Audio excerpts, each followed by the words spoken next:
They gave her one winter to leave, so she built something inside the barn that the cold couldn't take. Iron Creek didn't argue with winter. It endured it. People there didn't experiment. They followed what worked. Or they didn't last. By late September of 1911, the town had already decided Lydia Mercer wouldn't make it. Not because they disliked her, because they understood the land, and the land didn't forgive mistakes. She arrived with one wagon, 3 crates of tools, and a deed no one else wanted.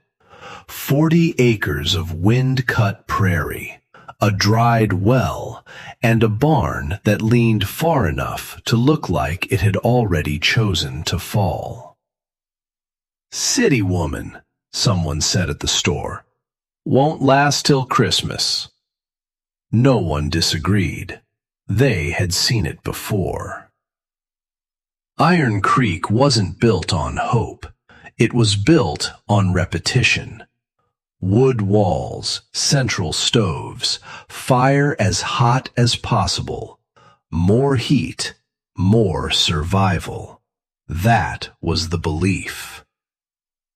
Lydia walked the property her first evening without speaking, not reacting, observing. The wind didn't hit the land, it passed through it. That mattered.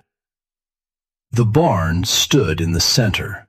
Old timber, warped boards, gaps wide enough for the wind to move freely. She stepped inside. The structure breathed. Old wood always does. Expands, contracts, shifts with the air. Most people would have seen failure. Firewood, something to replace. Lydia stood in the middle, looked up at the broken rafters, and smiled.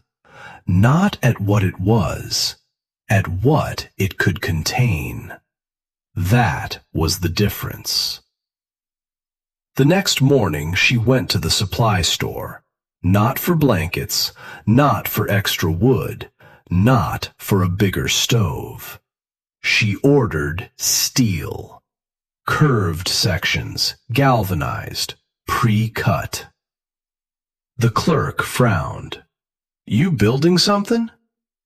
"Yes." "You'll want logs," he said. "Steel don't hold heat." She nodded once. Steel holds shape. He didn't understand that. She didn't explain. Because explanation doesn't change belief. Only results do. Within a week, the shipment arrived. Half circles of ribbed steel, bolted joints, flat panels. Men watched from the road. "Looks like a culvert. Looks like a coffin." Lydia carried everything into the barn. Not outside, inside. "Why inside?" the clerk asked later. "Wind," she said. "That barn won't stop it." "No," she agreed, "but it will slow it." That distinction mattered. Not stopping, reducing. Inside the broken shell of the barn, she began assembling. Ribs first, anchored carefully. Each arch locked into the next. A second structure forming inside the first. Smooth, controlled, intentional. From the road, nothing had changed. The barn still leaned, still broken, still worthless. That was the point.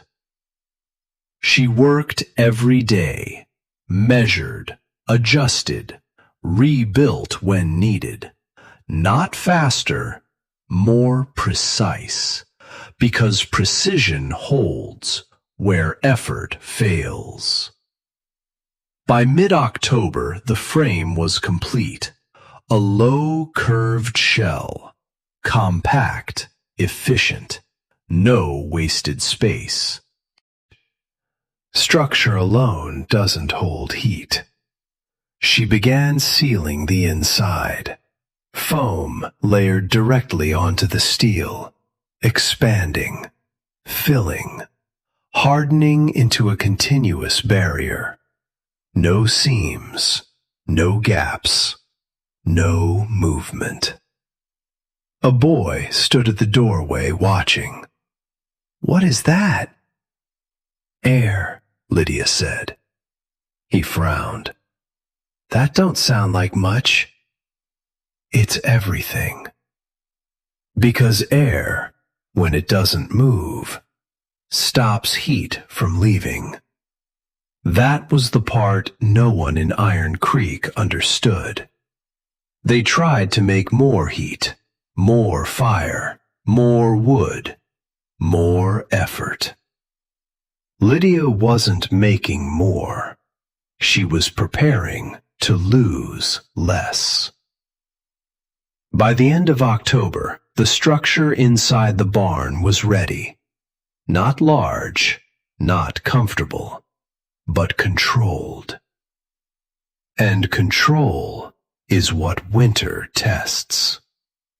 Because when the cold settles in, when the wind stops moving and starts pressing, when everything outside begins to fail, it isn't the strongest structure that survives. It's the one that doesn't lose everything it creates. They believed heat came from fire, that the more you burned, the longer you lasted. Lydia didn't. She had seen something different long before Iron Creek. Not here. Not in winter. In drawings. Load diagrams, structural sketches, cross-sections of materials most people never thought about. She had spent years watching how things failed. Not suddenly, gradually, under pressure. And one pattern repeated every time.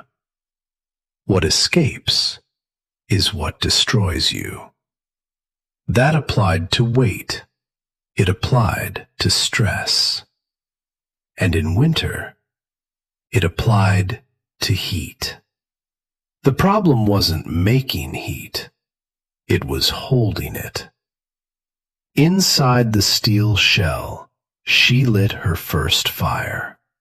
Small, controlled, not meant to warm the room, meant to test it. The flame rose, then settled, and something unusual happened. The heat didn't disappear upward, it stayed. Not floating, not rushing, contained. She sat still and watched. Not the fire, the space. The air didn't shift, didn't pulse the way open rooms do. No sudden warmth, no sudden drop. Just steady. That was the first confirmation. The foam mattered. Not because it was thick, because it stopped movement. Air only carries heat when it moves. If it stays still, heat has nowhere to go. That was the difference no one else saw. They heated air. She controlled it. She adjusted the stove next. Not in the center, offset, because central heat spreads evenly. But evenly is inefficient. Heat rises, and rising heat leaves. So she changed the path. The pipe didn't go straight up. It angled, ran along the curve of the steel before exiting through the broken vent in the barn. That forced the heat to travel, and travel slows loss. She placed her hand along the inner wall, waited. It wasn't hot, but it wasn't cold either. It held something. That was the second confirmation. She fed the fire once more, then let it drop. Outside, that would have meant cold returning immediately. Inside, it didn't. The temperature shifted, but slowly. That delay mattered, because delay creates time, and time allows recovery. She stood and walked the space, small, narrow, efficient. Every surface close enough to influence the others. That was intentional. Large rooms waste heat. Empty space absorbs it. So she reduced both. A raised floor separated her from the ground. Not high, just enough. Because contact pulls heat downward. Separation slows it. The water barrel sat where heat settled longest. The bed positioned near the inner curve. Nothing random, everything placed. Because systems don't rely on strength, they rely on direction. By the second night, the difference was clear. The fire burned less. The warmth lasted longer. The effort dropped. Outside, people were already feeding their stoves more often. Inside, she wasn't. That contrast would matter later. But for now, she only needed one thing: consistency. Because a system that behaves the same way can be trusted. And trust is what you build survival on. She sat beside the wall again, hand resting lightly against the surface. The structure held. Not warmth, stability. And stability is what winter cannot break easily. That was when she understood something fully for the first time. She didn't need more fire. She needed less loss. Everything else would follow from that. Once she proved it could hold, she stopped testing and started refining. Because a system that works once is not enough. It has to work under pressure. The first change she made was smaller fires, not larger. That went against everything Iron Creek believed. They burned hard, trying to outrun the cold. Lydia slowed it down. Short burns, controlled, letting the structure absorb what it could before adding more. Because if you burn too fast, you lose too fast. That was the pattern. She watched the walls closely, not the surface, the response. How long the warmth stayed, where it faded first, where it held longest. The curve mattered. Flat walls lose heat evenly. Curved surfaces redirected. Instead of rising straight up, the warmth moved along the arc, circling back into the space. Not trapped, guided. That was the difference.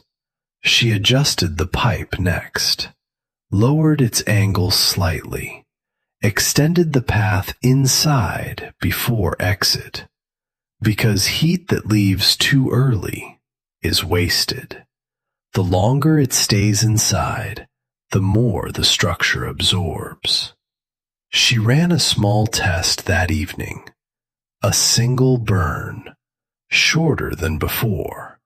Then she waited. No adding wood, no adjustment, just observation. The temperature dropped, but slower. The walls released what they had taken, gradually. Not enough to feel warm, but enough to prevent collapse. That was the threshold. Not comfort, survival. She marked it mentally, because once you find that line, you build around it. The next change was subtle, but critical. She reduced air exchange even further. Not by sealing everything, that would create pressure. By controlling entry points. One small opening for intake. One controlled exit. No gaps, no random flow. Because uncontrolled air carries heat away faster than anything else. Now the air inside moved, but only where it was allowed. Slow, predictable. That created something new. The space no longer reacted to the outside immediately. It lagged. And lag is protection. Because when the outside drops suddenly, the inside doesn't follow right away. That delay can mean the difference between recovery and failure. By the end of the week, the system had changed again. The fire lasted longer. The structure held more. The effort decreased. She used less wood than anyone else in Iron Creek, not because she had more, because she needed less. That was the real shift. Outside, preparation was still visible. Stacks of wood, heavy stoves, constant feeding. Inside the barn, nothing looked impressive. Small fire, quiet space, no excess. But it worked. That was all that mattered. She sat near the wall again that night, hand resting against the surface. Not warm, not cold. Stable. And stability, under pressure, is what defines a system. Because when the storm comes, and everything else starts to fail, it won't be the strongest that survives. It will be the one that changes the least. And Lydia Mercer had built exactly that. The storm didn't arrive like a single event. It settled. Wind first, then snow, then both, constant. By the second day, Iron Creek stopped waiting for it to pass. That was when behavior changed. Fires burned earlier, hotter, longer. Wood disappeared faster than expected. That was the first sign. Not failure, pressure. People fed their stoves more often, woke through the night, added more wood each time. Because that had always worked. Until it didn't. The hotter the fires burned, the faster the heat left. Because rising heat creates space, and space must be filled. Cold didn't need to break walls. It only needed to enter. Inside Lydia's structure, none of that happened. The fire burned low, steady, not fighting the storm, ignoring it. The walls held what they absorbed, released it slowly. The temperature didn't spike, didn't collapse. It stayed within range. That was the difference. By the third night, fatigue appeared across the town. Not from work, from interruption. No one slept long enough. No one recovered fully. And when recovery drops, everything else follows. Walter Briggs felt it first. He added more wood at once, tried to build excess heat. For a moment, it worked. The room grew hot, comfortable. Then the draft increased. The chimney pulled harder. Heat left faster. And the cold returned stronger than before. That was the second sign. Intensity does not equal efficiency. Sheriff Cross noticed something else. He had done everything right, everything he had been taught, and he was still cold. That didn't make sense. So he stepped outside. The wind hit him sideways, sharper now, less movement, more presence. Cold that didn't rush, it stayed. He turned toward Lydia's property. The barn appeared as a dark shape in white, half buried, still standing. That alone was wrong. He forced the door open, stepped inside, and stopped. Not because it was warm, because it was different. The wind disappeared. Sound changed, contained. The barn itself was cold, but not lethal. Snow had sealed the outer gaps, slowed the airflow. Another layer, another reduction. Then he saw it. The structure inside. Smooth, curved, still. Light at the edges. He moved toward it slowly, not from fear, from uncertainty. He knocked. The door opened. Lydia stood there, calm. "Come in."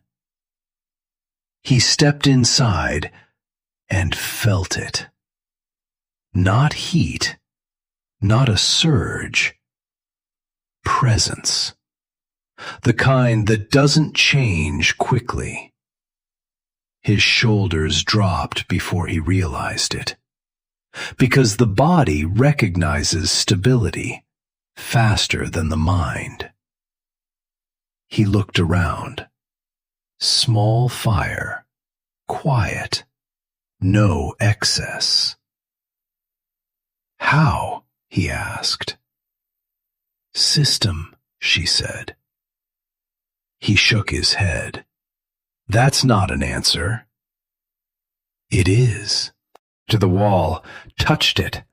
Warm, not hot. "Where's the heat coming from?" "The structure." "That's not possible." "It is if you store it instead of chasing it." He didn't respond immediately. Because something had shifted. Outside. People were feeding fire constantly. Inside, it stayed. "How much wood?" he asked.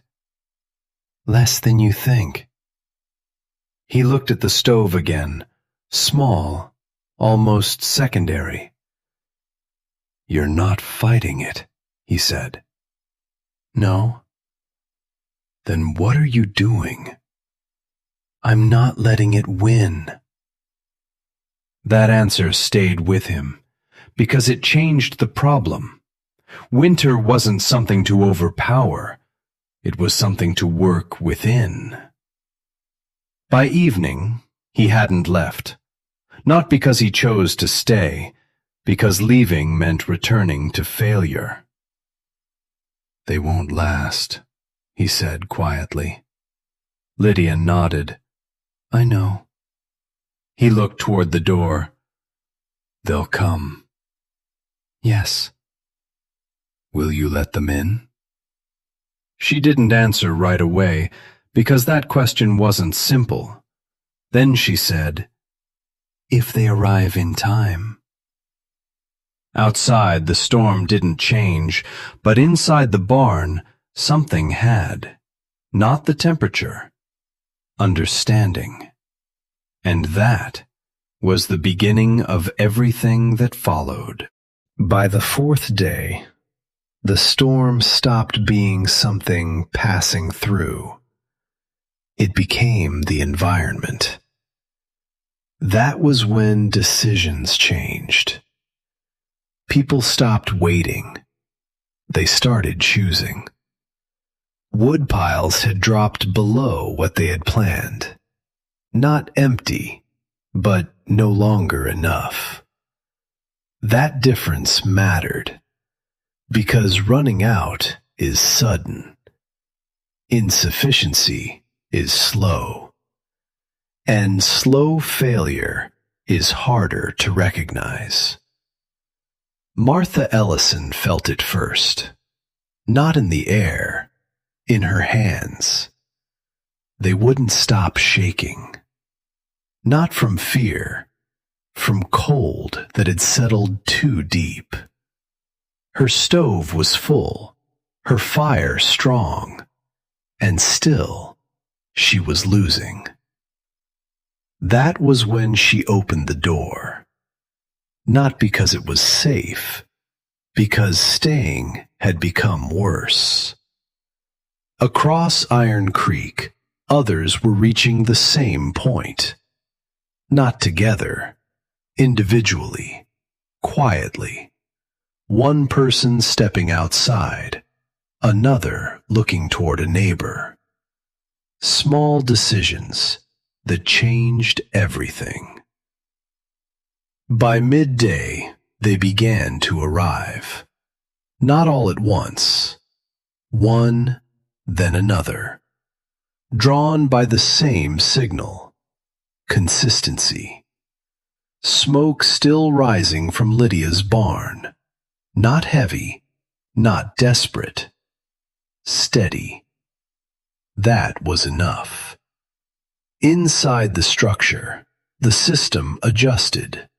More bodies, more heat, more variables. Lydia reduced the fire again, not increased, because now the structure had more to store. The space held. Not warm, not comfortable, but stable. That was what they felt. The difference between being heated and not being drained. Walter Briggs sat near the wall, hand pressed against the surface. "This isn't heat," he said. "No," Lydia replied. "It's what's left." That was harder to understand, because they had been solving the wrong problem. They tried to create more. More fire, more wood, more effort. But they never asked where it was going. Because heat that leaves is already lost. Twice. Once when it escapes, and again when you try to replace it. That was what had changed here. Not the cold, the loss. By the 6th day, the storm began to weaken. Not suddenly, gradually. Wind first, then the edge of the cold. The kind of change only people inside it long enough could feel. Sheriff Cross stepped outside again, longer this time. He looked across Iron Creek. Some houses still held. Others didn't. He knew what that meant. He turned back toward the barn. "This isn't luck," he said. Lydia shook her head. "No. We adapted." He nodded slowly, because now he understood. Luck is what people call survival when they don't understand the system behind it. Spring came later. It always does. But the change had already happened. People didn't rebuild the same way. Not all of them, but enough. Some reduced their space. Some controlled airflow. Some stopped burning as much and started holding more. No one announced it. No one explained it completely. Because explanation isn't what changes belief. Result is. And they had seen it. A broken barn. A structure inside it. And a woman they had dismissed. That was all it took.